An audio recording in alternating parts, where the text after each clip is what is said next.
नमस्कार. पुस्तकाचे नाव एक होता कारवर. लेखिका वीणा गवाणकर. पुढील भाग. प्रत्येक सुट्टीच्या दिवशी आपली हातगाडी घेऊन ते मेकन काउंटीत फिरायचे.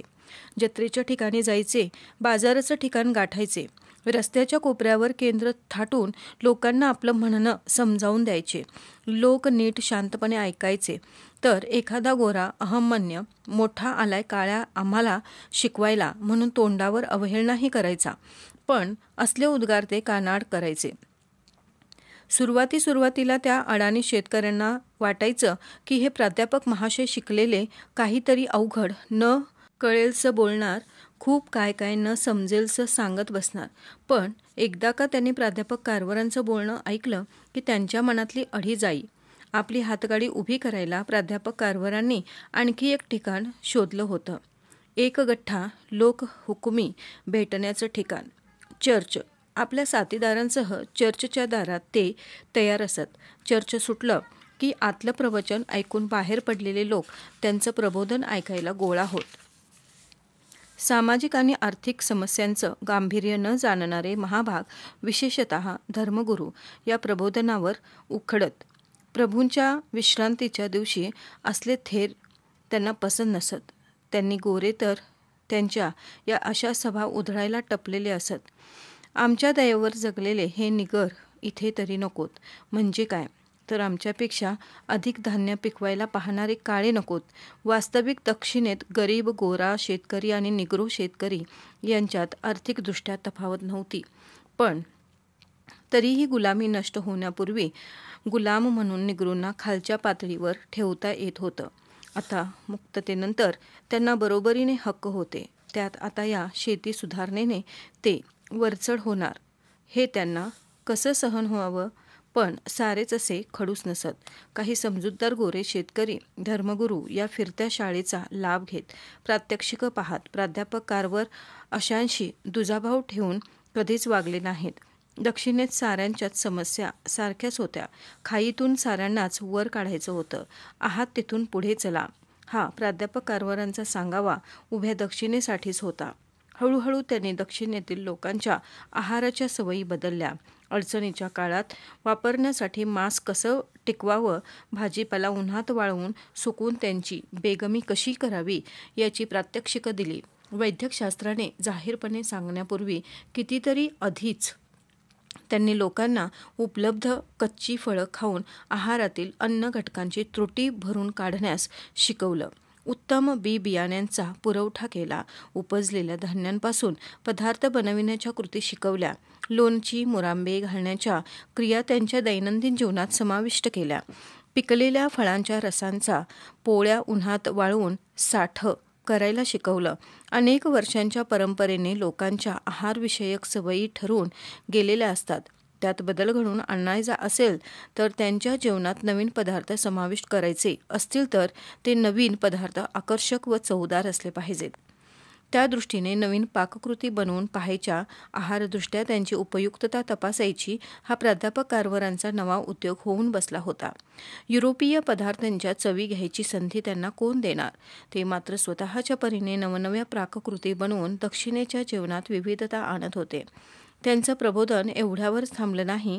कपडे कसे धुवावेत, शारीरिक स्वच्छता कशी राखावी, पडदे कसे शिवावेत, बालसंवर्धन, पशुसंगोपन, कुक्कुटपालन इत्यादी विषयही या प्रबोधन मालिकेतून सुटले नाहीत.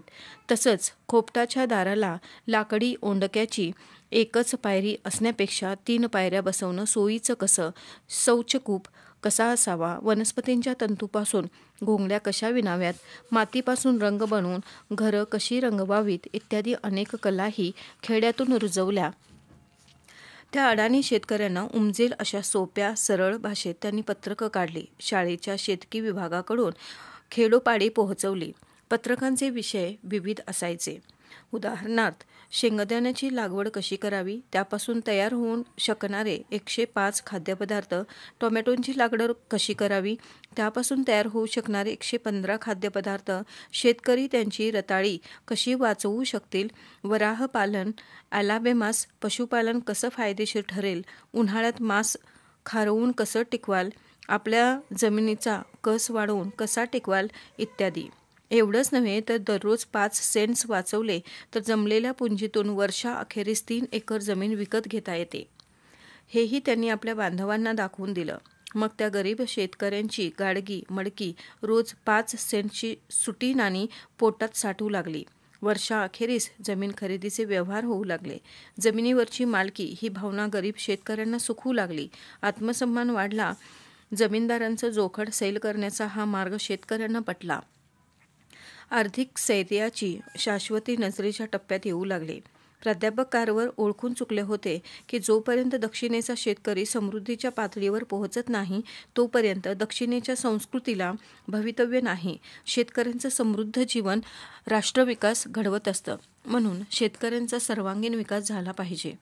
सर्वसामान्य शेतकऱ्याने आत्मविकसनाचा प्रयत्न केला तर, प्रत्येकाने सुधारणा आत्मसात केल्या तर त्यांना स्वतःशी अशी संस्कृती निर्माण करता येईल.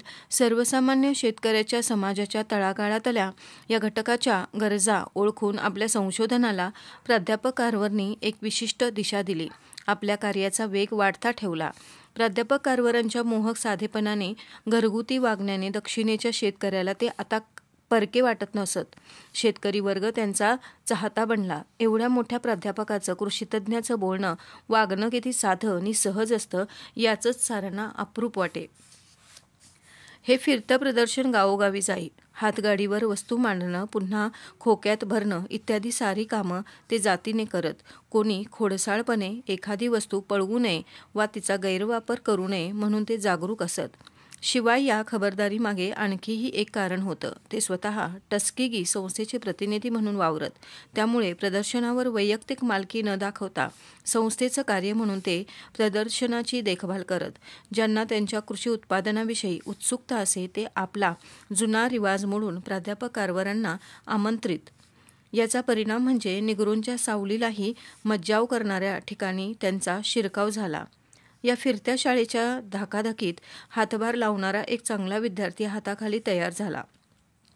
टॉमस कॅम्बल, म्हणजेच पुढे पहिला निग्रो फील्ड एजंट म्हणून नावाजला गेलेला T.M. कॅम्बल. हा प्राध्यापक कारवरांच्या हाती कसा लागला याची वेगळीच कथा आहे. टॉमस कॅम्बलचा थोरला भाऊ विली हा आधीपासून टस्केगी शाळेत होता. त्याच्या बरोबरीने शिकण्यासाठी टॉमस जॉर्जियातील 200 मैलावरच्या अथेन्स गावाहून आईबाप सोडून पळून आला. वास्तविक विलीनं त्याला कळवलं होतं, टस्केगीत फिरकू नकोस, इथे देवाची साथ आहे. पण असल्या छोट्या साथीला स्मॉल पॉक्स काय व्हायचं म्हणून टॉमस आलाच.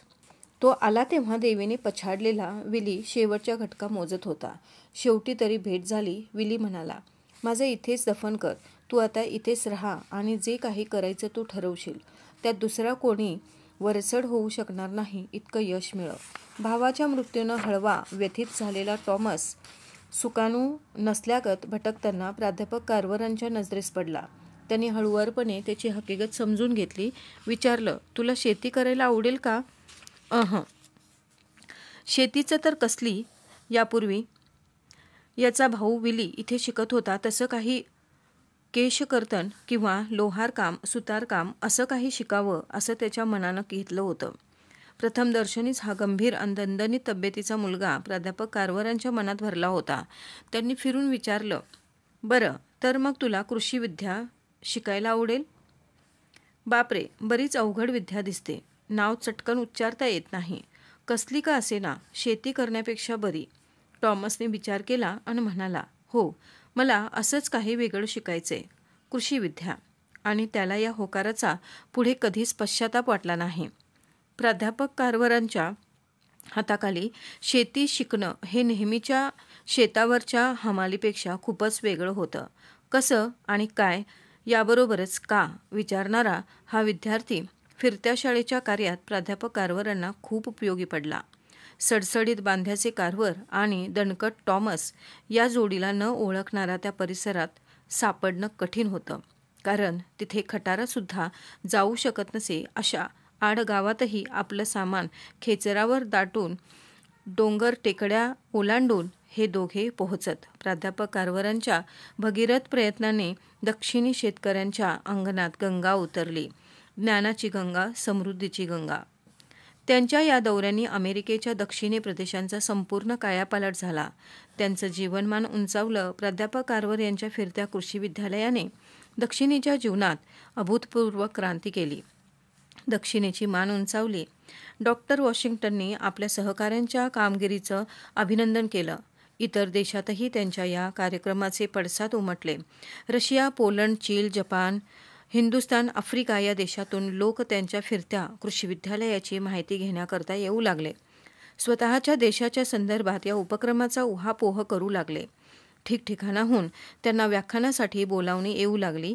त्यांच्या बुद्धिकौशल्याने आणि मूलगामी संशोधनाने सारं जग स्तिमित झालं. टस्किगीला तिच्या कष्टाचं फळ मिळालं. शाळेची भरभराट होऊ लागली. शाळेबरोबर गावंही बाळसं धरू लागली. माणसांची आणि सामानांची आयात निर्यात वाढू लागली. टस्किगी स्टेशनवर उतरलेला माल टस्किगी शाळेपर्यंत पोहोचविण्यासाठी यातायात टाळण्यासाठी जवळच्या चेहॉ स्टेशनपासून टस्किगी शाळेपर्यंत नवा लोहमार्ग टाकण्यात आला. आपली स्वप्न प्रत्यक्षात उतरवणाऱ्या या कर्तव्यरत सहाय्यकाला डॉक्टर वॉशिंग्टननी पगारवाढ देऊ केली, पण निस्पृह प्राध्यापक कार्वरने ती नाकारली. जास्त पैसे घेऊन मी काय करू? तेही खरंच सारी धरती ज्याची, चार भिंतीबाहेरच ज्याचा संसार, त्याला काय हवं असणार? डॉक्टर वॉशिंग्टन आपल्या ठिकठिकाणच्या व्याख्यानातून आपल्या या निस्वार्थी निगर्वी सहकार्याचा गौरवपूर्ण उल्लेख करत असत. या देशाने जन्माला घातलेल्या काही पुरुषोत्तमांपैकी श्री कार्वर हे एक आहेत. आम्हाला आणखी असे अर्धा डझन कार्वर लाभले तर. फिरत्या कृषी विद्यालयाची सुरुवात करून समाज प्रबोधनाचा नवा पायंडा घालण्यात आपण यशस्वी झालो. याबद्दल प्राध्यापक कार्वरना नेहमी कृतार्थ वाटे. माझ्या आयुष्यातील महत्त्वाची कामगिरी असा ते आपल्या फिरत्या शाळेचा उल्लेख करत. त्यांच्या हरितक्रांतीने दक्षिणेकडच्या दरिद्री शेतकऱ्यांचं जीवन उजळून निघालं. त्यांच्या आयुष्याला नवा अर्थ लाभला. या फिरत्या कृषी विद्यालयाचा विस्तार पुढे खूप वाढला. 1918 मध्ये अलाबामा सरकारने या कामासाठी एक मोठा ट्रक दिला. या फिरत्या शाळेचं महत्त्व शेतकऱ्यांना एवढं जाणवलं होतं की कालांतराने जेव्हा हा ट्रक अतिवापराने निरुपयोगी झाला तेव्हा त्यांनी वर्गणी काढून $5,000 उभे केले आणि शाळेला नवा अधिक मोठा ट्रक विकत घेऊन दिला. अमेरिकेचा हा आग्नेयकडचा प्रदेश एकेकाळी खनिज संपत्ती, मनुष्यबळ व वनसंपत्ती या बाबतीत नशीबवान होता. आता तो आपल्या कर्तबगारीने दरिद्री झाला होता. त्यात वंश-वर्णभेदाच्या झगड्यांची भर. लोकांनी या समृद्ध प्रदेशाच्या नैसर्गिक सुपीकतेची उपेक्षा केली. सुजल सुफल भूमीला वंध्यत्व आणलं. अशा वेळी केवळ आपल्या बांधवापुरतंच आपलं काम मर्यादित न ठेवता साऱ्या दक्षिणेच्या अडचणी लक्षात घेऊन प्राध्यापक कार्वरने आपल्या प्रयत्नांची पराकाष्ठा केली. दक्षिणेला स्वयंपूर्ण बनविण्याच्या दृष्टीने ते संशोधन करत राहिले. आपली प्रयोगशाळा त्यांनी शेतकऱ्यांच्या शेतात घरात नेली. प्राध्यापक कार्वरांची समाजसेवा स्थल कालाच्या बंधनापासून मुक्त होती. त्यांना खाजगी आयुष्य असं उरलंच नव्हतं आणि तसं ते उरू नये. आपल्या अखंड समाजसेवेत बाधा येऊ नये म्हणून ते अविवाहितच राहिले. त्यांच्या बांधवांना त्यांची गरज होती ती मौजमजेसाठी नव्हे, आपलं जीवनमान सावरण्यासाठी. आपल्या या कर्तव्यात प्राध्यापक कार्वरनी कधीच कसूर केली नाही. अमेरिकेतील यादवी युद्धाच्या वेळी 1861 साली निग्रोतील साक्षरता प्रमाण 3% होतं. 1910 साली ते 70% झालं. या प्रगतीवर डॉक्टर वॉशिंग्टन आणि कार्वर समाधानी नव्हते. शिक्षणाबाबत नवनवे प्रयोग चालूच होते. आपला अभ्यासक्रम संपवून बाहेर पडणाऱ्या विद्यार्थ्यांना डॉक्टर वॉशिंग्टन नेहमी उपदेश करत असत. तुम्ही जिथून आलात तिथेच परत जा. पैसे मिळवण्यासाठी नोकरीचा शोध घेण्यात वेळ दवडू नका. पैसा न मिळाला तरी विनावेतन काम करा, पण कामाची संधी सोडू नका. आपल्या प्राचार्यांचा हा उपदेश प्राध्यापक कार्वरही शिरोधार्य मानत. सुट्टीचा उपयोग शेती सुधार योजनेचा वेग वाढविण्यासाठी करत. अशाच या सुट्टीत त्यांनी अलाबामातील अळंबीवर लेख लिहून कृषी खात्यातर्फे भरवल्या गेलेल्या राष्ट्रीय प्रदर्शनात अळंबीचे 100 नमुने पाठवले. औषधी वनस्पतींवरील संशोधन प्रसिद्ध केलं. रोगनिवारक वनौषधींची जंत्री प्रसिद्ध केली. दुसऱ्या सुट्टीत पॅन अमेरिकन मेडिकल काँग्रेसचे कॉलॅबोरेटर म्हणून ते वॉशिंग्टनला दाखल झाले. तिथे अमेरिकेतील औषधी वनस्पतींची मेडिकल फ्लोरा सूची तयार करण्याचं काम चालू होतं. या सूचीसाठी प्राध्यापक कारवारांनी दिलेली काही नावं तेथील तज्ज्ञांना संपूर्णतः अपरिचित होती. नावंही माहीत नव्हती, तर गुण कुठून माहीत असणार? धन्यवाद.